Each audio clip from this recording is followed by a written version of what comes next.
காதல், துரோகம், அப்புறம் நாம பார்த்தாலே காண்டாகுற அளவுக்கு வில்லத்தனம். இஷ்க் மேன் தேரே சட்கே சீரியல்ல எல்லாமே இருக்கு. இன்னைக்கு நாம இந்த தொடரோட முதல் 9 எபிசோட்ஸ்ல என்னென்ன நடந்துச்சுன்னு டீட்டெயிலா பார்க்க போறோம். நல்ல ஸ்ட்ராங்கான கேரக்டர்ஸ், விறுவிறுப்பான கதைகளும், முக்கியமா நம்ம செம்மையா வெறுக்கக்கூடிய வில்லன்கள் இருக்கிற மாதிரி ஒரு ட்ராமா தேடிட்டு இருந்தபோது தான் இது கண்ணுல பட்டுச்சு. முதல் எபிசோட்ல இருந்தே கதை நம்மள கட்டி போடுதுன்னே சொல்லலாம். இரு வேறு உலகங்கள். கதை ஆரம்பத்திலேயே நமக்கு 2 வித்தியாசமான மனிதர்களோட வாழ்க்கைய தான் காட்டுறாங்க. ஒரு பக்கம் சுல்ஃபிகா ஷா, அதாவது ஷார்ட்டா சுல்ஃபி. செம்ம ரிச், பவர்ஃபுல், நினைச்சத சாதிக்கிற டைப். இவரோட இன்ட்ரோ பார்த்தாலே இவரோட கேரக்டர் எப்படின்னு தெரிஞ்சிடும். ரோட்ல கிரிக்கெட் விளையாடுற பசங்க கூட தேவையில்லாம சண்டை போட்டுருவாரு. இதை வச்சு பார்க்கும்போது சுல்ஃபிக்கு பயங்கரமா கோபம் வரும்னு புரியுது.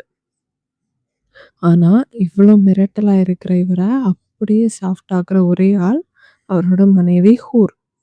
ஹூர் பார்க்கறதுக்கே ரொம்ப மாடர்ன், அன்பான டைப். சுல்ஃபி மேல அவங்க உயிரே வச்சிருக்காங்க.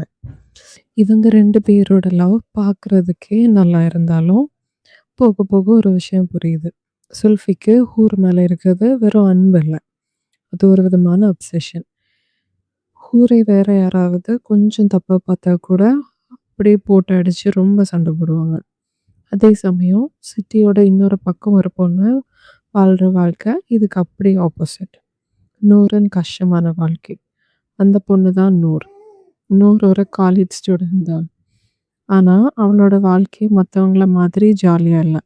வீட்டு வேலையை செய்கிறதுலேயே அவளுடைய நேரம் சரியா போயிடும். ஒரு சித்தி, 2 சித்தி பொண்ணுங்கன்னு எல்லாரும் அவளை ஒரு வேலைக்காரி மாதிரி தான் நடத்துகிறாங்க. 101 வயசு குழந்தையா இருந்தபோதே அவங்க அம்மா இறந்துட்டாங்க.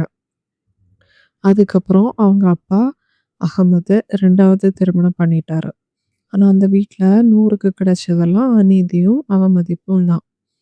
அவங்க அப்பாவுக்கும் இது தெரியும். ஆனால் அவர் நூறுக்கு குரல் கொடுக்காம, நீ தான் மூத்த பொண்ணு, கொஞ்சம் அட்ஜஸ்ட் பண்ணி போன்னு சொல்லி அவளை அடக்கிடுவார். ஆனால் நூறுக்கு சப்போர்ட் இருக்கிறது ஒரே ஒரு ஆள் தான், அதான் அவங்க அத்தை. பல வருஷத்துக்கு முன்னாடி அவங்க அத்தை பிஸ்னஸ் ஸ்டார்ட் பண்ணுறதுக்கு அவங்க அப்பா ஒரு தையல் மிஷின் வாங்கி கொடுப்பாங்க.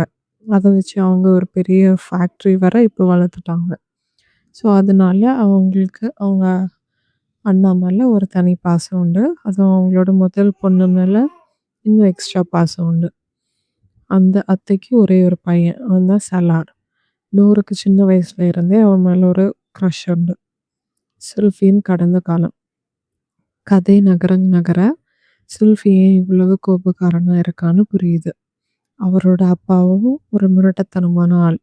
சின்ன தப்பு நடந்தா கூட தண்டனை கொடுப்பாரு. இப்படி ஒரு பயமான சூழ்நிலையில் வளர்ந்ததுனால தான் சுல்ஃபி இப்படி இருக்காரு. அது மட்டும் இல்லை, அவங்க அப்பாவுக்கு அமெரிக்காவில் இன்னொரு மனைவியும் இருக்காங்க. இப்போ பிஸ்னஸ் காரணத்துக்காக சுல்ஃபி மரியாங்கிற பொண்ணை கல்யாணம் பண்ணி வைக்க அவங்க அப்பா கட்டாயப்படுத்துறாரு. ஆனால் சுல்ஃபிக்கு ஏற்கனவே ஹூர் மேலே உயிர் இருக்கு. இவங்க 2 பேரும் நடுவில் பெரிய மோதலே நடக்குது. இந்த பரபரப்புக்கு நடுவில் ஒரு குட் நியூஸ் வருது. ஹூர் இப்போ ப்ரெக்னென்ட். முதல் முறையாக சுல்ஃபி நிஜமாகவே சந்தோஷப்படுறாரு. கொஞ்ச நேரத்துக்கு எல்லாம் சரியாயிடும்னு நமக்கு தோணுது. ஆனால் விதியே வேற மாதிரி பிளான் போட்டிருக்கு. அந்த சோகமான விபத்து. மரியாவோட எப்படியாவது சுல்ஃபியை கல்யாணம் பண்ணி வைக்கணும்னு நினச்சி அவங்க அப்பா ஒரு கொடூரமான முடிவு எடுக்கிறாரு. ஹூர் போகிற காரோட பிரேக்கை கட் பண்ணி விடுறாரு. ஆனால் கடைசி நேரத்தில் சுல்ஃபியும் அந்த காரில் ஏற வேண்டிய சூழ்நிலை வருது. கார் கண்ட்ரோலில் இழந்து பெரிய ஆக்சிடெண்ட் ஆகுது. அந்த விபத்தில் ஹூர் இறந்துடாங்க. சுல்ஃபி உயிர் பிழைச்சாலும் அவரோட மனசு மொத்தமாக உடைஞ்சு போயிடுது. இவ்வளோ சோகத்துலேயும் அவங்க அப்பா திரும்பவும் அந்த மரியாவை கல்யாணம் பண்ணிக்க சொல்லி வற்புறுத்துறாரு. ஆனால் சுல்ஃபி வழக்கம் போல் மறுத்துடுறாரு. சலாரின் மறுபக்கம். இன்னொரு பக்கம் நூறோட உலகத்தில் சலாரை பற்றி ஒரு அதிர்ச்சியான விஷயம் தெரியுது. அவன் பார்க்கத்தான் சாக்லேட் பாய், ஆனால் நிஜத்தில் அவன் ஒரு கிரிமினல்.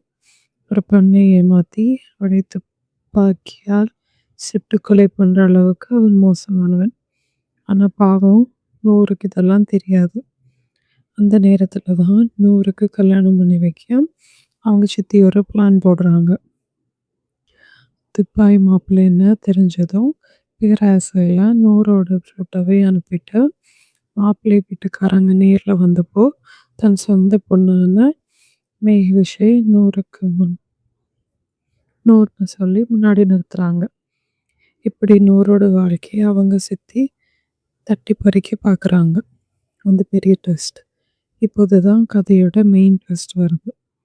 நூறும் வேற வேற கிடையாது. அவங்க 2 பேரும் இரட்டை சகோதரிகள். பிறந்தப்போவே அவங்க அப்பா செஞ்ச ஒரு தப்பான முடிவால ஒரு குழந்தைய அமெரிக்காவிலிருந்து சொந்தக்காரர்கிட்ட கொடுத்துட்டாங்க. அவங்க தான் ஹூர். இன்னொரு குழந்தை நூர். ஹூர் வசதியாக வளர்ந்தா, நூர் கஷ்டத்தில் வளர்ந்தா. இப்போ ஹூரை இழந்துட்டாங்க. அப்போ செல்ஃபி அப்படியே ஹூர் மாதிரி இருக்கிற நூரை சந்திச்சா என்ன ஆகும்? இதுதான் இப்போ இருக்கிற பெரிய கேள்வி. நம்பினாலும் நம்பாட்டியும் கதை இப்போது தான் சூடு பிடிக்க ஆரம்பிச்சிருக்கு. அடுத்த பாட்டில் செல்ஃபியும் நூறும் சந்திக்க போகிறாங்களா? சல்லாரோட உண்மையான முகம் நூறுக்கு தெரியுமா? இதை பற்றி தெரிஞ்சுக்க மறக்காமல் சப்ஸ்கிரைப் பண்ணுங்கள். அடுத்த வீடியோவில் பார்க்கலாம்.